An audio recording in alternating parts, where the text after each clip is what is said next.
बिस्मिल्लाहिर्रहमानिर्रहीम। अस्सलामु अलैकुम वरहमतुल्लाहि वबरकातुहू। आबिद राजी चैनल की तरफ से आज मैं अपने दोस्तों को रसूलुल्लाह सल्लल्लाहु अलैहि वसल्लम का एक बहुत ही प्यारा फरमान सुनाऊंगा। आप दोस्तों ने इस पर जरूर अमल करना है।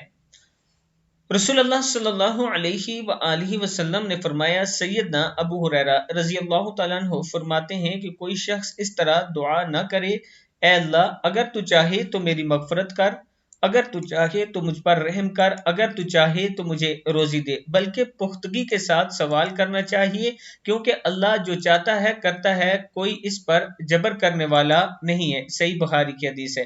यानी जब भी आप अपने रब से मांगे, इस यकीन के साथ मांगा करें कि आज ही मुझे अता होगा, और फिर अल्लाह ताला आपको जरूर अता करेगा। आप दोस्तों ने इस वीडियो को आगे जरूर शेयर करना है, और अगर किसी दोस्त ने अभी तक हमारे चैनल को सब्सक्राइब नहीं किया तो जरूर कर लें, ताकि डेली आप तक अच्छी अच्छी वीडियो पहुंच सके। अस्सलामु अलैकुम वरहमतुल्लाहि वबरकातुहू।